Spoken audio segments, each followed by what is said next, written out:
लोग इसको भूलते चले जा रहे हैं और यह मनुष्य पशुता की ओर बढ़ता चला जा रहा है।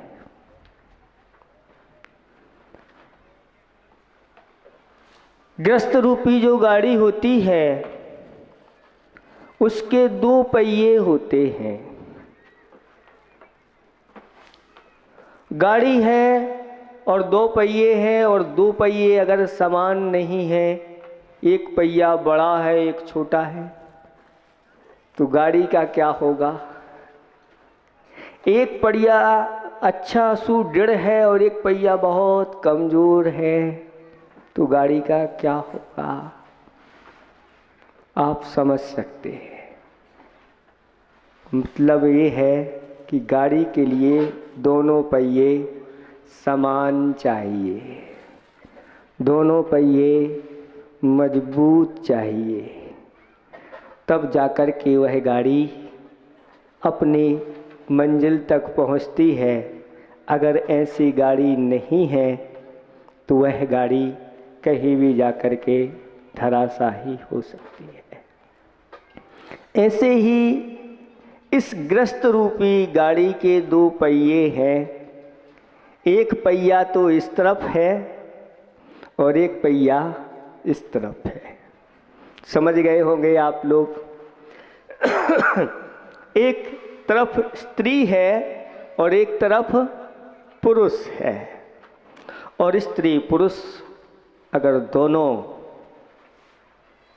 समानता को गुण को लेके हुए हैं, दृढ़ता के साथ अपने शील आचार में मजबूत हैं, तो यह ग्रस्त रूपी गाड़ी बहुत अच्छी चलती है।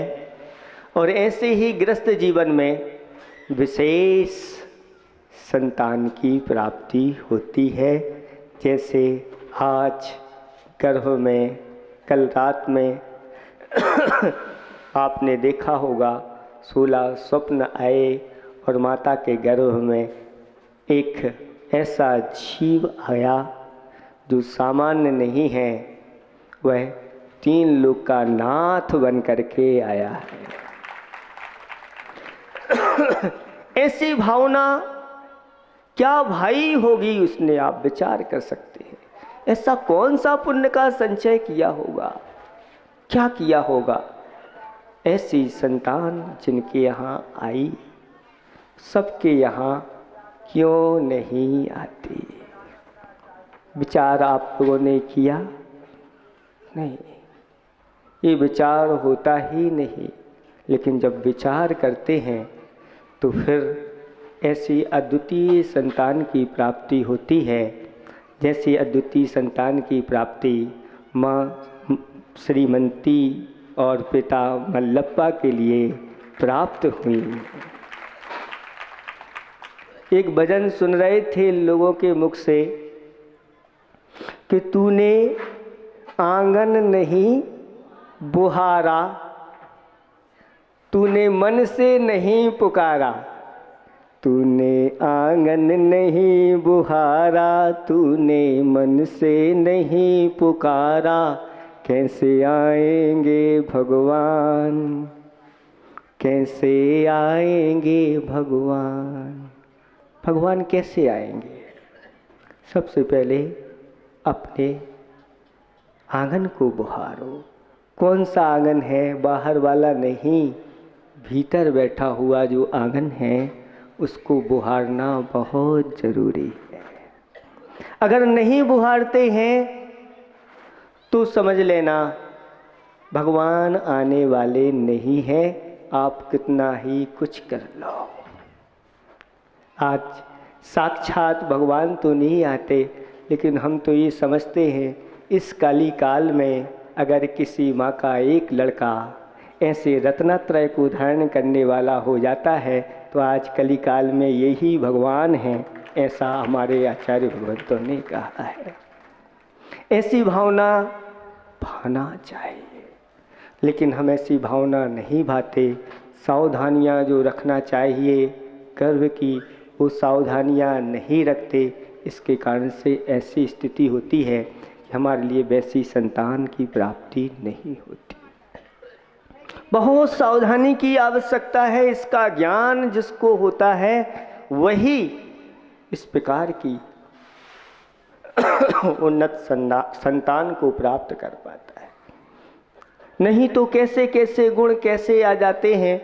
एक कथा आप लोगों के सामने रख रहे हैं, बहुत शिक्षाप्रद है। एक नगर में 4 सूरदास रहते थे। चारों ही गुणवान थे, आपस में मित्र भी थे, लेकिन थे सूरदास। सूरदास जानते हैं आप लोग? हाँ।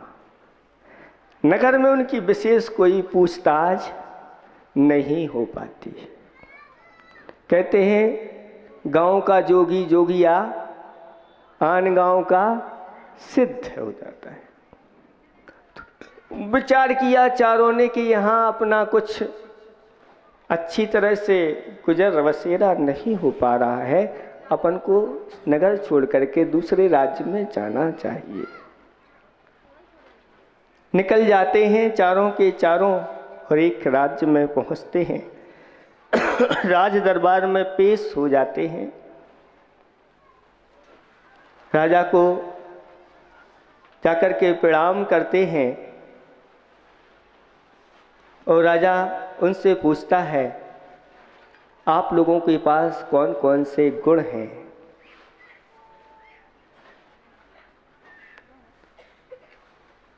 पहले वाले ने कहा, राजन मैं रत्नों की परीक्षा बहुत अच्छी तरह से करना जानता हूँ। राजा को आश्चर्य हुआ कि ये अंधा है और रत्नों की परीक्षा। दूसरे से पूछा तो दूसरा कहता है, मैं अश्व की परीक्षा बहुत अच्छी तरह से कर लेता हूँ। तीसरे का नंबर आया। तीसरे ने कहा, मैं स्त्री की परीक्षा बहुत अच्छी तरह से कर लेता हूँ। चौथे से पूछा, तुम्हारे अंदर क्या गुण है? चौथा कहता है, मैं पुरुष की परीक्षा बहुत अच्छी तरह से कर लेता हूँ। ये मेरे पास गुण हैं। आप एक बार हम लोगों को मौका दीजिए, आप अपने दरबार में मुझे रख लीजिए, हम लोगों को रख लीजिए। राजा चारों सूरदासों को देख करके और इस प्रकार के गुणों को सुन करके प्रसन्न हुआ और कहा कि रख तो लेते हैं तुम्हारे लिए,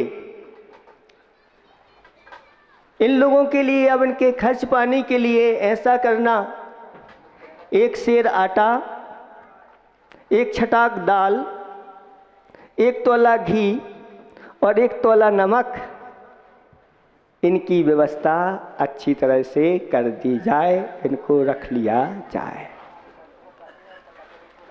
चारों वहीं पर रहने लगे प्रसन्नता के साथ। संयोग की बात कि एक दिन एक जौहरी बहुत सारे रत्न लेकर के आ गया। रत्न लेकर के आया, तब राजा को याद आ गया कि रत्न परीक्षक अपने पास है, क्यों ना उसको बुला लिया जाए। रत्न परीक्षक को बुलाया गया।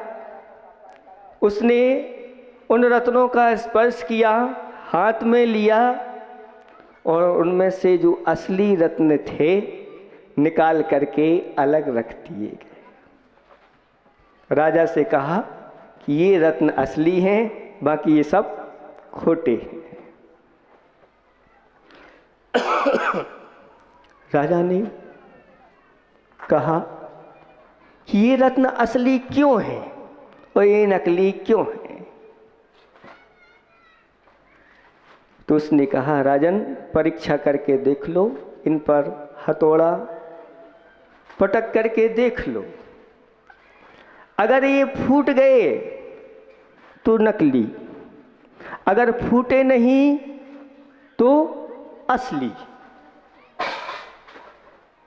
ऐसा ही किया गया और वह रत्न बिल्कुल असली निकले। राजा प्रसन्न हो गया और कह दिया एक छटाक घी इसका बढ़ा दिया जाए। अब दूसरे का नंबर आया अश्व परीक्षा का। राजा के पास बहुत अच्छे अच्छे अश्व थे और राजा ने कहा सबसे अच्छा जो अश्व है उसको लेकर के आओ। लेकर के आए, रथ अश्व परीक्षक को बुलाया गया, उससे पूछा कि इसकी परीक्षा करो, इसमें क्या गुण दोष है। अंधा था, उसने पूरे के पूरे अश्व का अच्छी तरह से स्पर्श किया। स्पर्श करने के बाद वह कहता है राजन ये उत्तम क्वालिटी का अश्व है, घोड़ा है, लेकिन इसमें एक कमी है। क्या कमी है? राजा ने कहा ये अगर पानी में चला गया तो उस पानी में ही बैठ जाएगा, ये आगे बढ़ने वाला नहीं, उसी में ही लोर जाएगा। लोर ना जानते हैं आप? हाँ, उसको निकालना बहुत कठिन हो जाएगा। राजा ने ऐसा ही प्रयोग करवाया और जैसे ही वह पानी में गया और फिर पानी में से वापस आने को वह, अब राजा पूछता है कि तुमने ऐसे क्या जान लिया, कैसे परीक्षा कर ली, सारे गुण इसमें अच्छे हैं और एक गुण आपने। राजन मैंने जैसे कोई वैद्य होता है और वैद्य जो होता है वह नाड़ी पकड़ करके क्या बीमारी है उसका ज्ञान कर लेता है, ऐसे ही हमने उसकी एक नस पकड़ ली थी, जो नस बहुत मोटी थी और बहुत गर्म थी। राजन इस घोड़े ने, इस घोड़े की मां ने भैंस का दूध पिया है, इतना और बता दिया उसने। और पता लगाया गया कि हाँ ऐसा ही हुआ था। जो घोड़े की माँ थी उसकी माँ बचपन में मर गई थी, तब उसको भैंस का दूध पिलाया गया और भैंस का दूध पीने से उसके अंदर ये गुण आ गए कि भैंस अगर पानी में चली जाए तो कहते हैं लो गई भैंस पानी में। आप विचार कर रहे हैं, जैसा खाओ अन्न वैसा हो मन, जैसा पियो पानी वैसी हो वाणी। आज तो नल का पानी और चैनल की वाणी चलती है, पहले कुएं का पानी चलता था और संतों की वाणी चलती थी, यही प्रसिद्ध थी। लेकिन आज ये हो गया, भैंस का दूध बहुत गरिष्ठ होता है, प्रमाद वर्धक होता है और इस प्रकार के गुणधर्म उसके अंदर भी आ जाते हैं। आज गाय का दूध कोई पीना पसंद नहीं करता, क्यों? क्योंकि उसमें गुणवत्ता बहुत ज़्यादा है, बुद्धिवर्धक है, आरोग्यवर्धक है, बलवर्धक भी है, प्रमाद हारक है। ऐसा जो अच्छी चीज है, क्योंकि ये कलिकाल चल रहा है। कलिकाल में लोगों का विवेक घटता चला जा रहा है और जो खोटी चीजें हैं उन खोटी चीजें बहुत महंगी होती चली जा रही है और चोखी चीजें जो हैं वह बहुत सस्ती होती चली जा रही है। राजा प्रसन्न हो गया और उसका भी एक शेर के स्थान पर 1.25 शेर आटा कर दिया। अब नंबर आया तीसरे का। राजा ने उसको बुलाया और कहा तुम्हें मेरी रानी की परीक्षा करना है। वह कहता है, राजन जो आज्ञा आपकी मैं कर दूंगा। राजा ने अपनी स्त्री को समझा दिया, रानी को समझा दिया कि सूरदास जी आएंगे, अच्छी तरह से सावधान रहना, उपस्थित रहना, उनका अच्छी तरह से आदर सत्कार करना। सूरदास जैसे ही रानी के महल में प्रवेश करने के लिए पहुंचते हैं कि सूरदास जी आए हैं, तब रानी अच्छी तरह से सज धज करके, अच्छे बहुत आभूषण आदि पहन करके और धमधमाती हुई आई, खांसती खखारती हुई आई। सूरदास वापस लौट गए, राजा के पास पहुँचे और कहा, राजन हमने आपकी रानी की परीक्षा कर ली है। बस इतने में ही परीक्षा? हाँ, हम परीक्षा करके आ गए हैं। और आप लोगों की आंखें होते हुए भी आप टटोल टटोल करके देख लेते हैं, फिर भी परीक्षा नहीं कर पाते।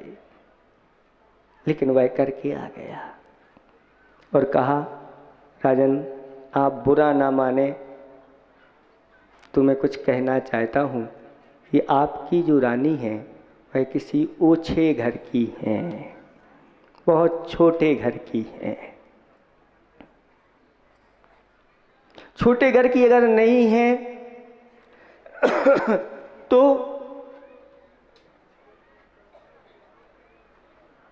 तुम्हारी रानी के माता पिता,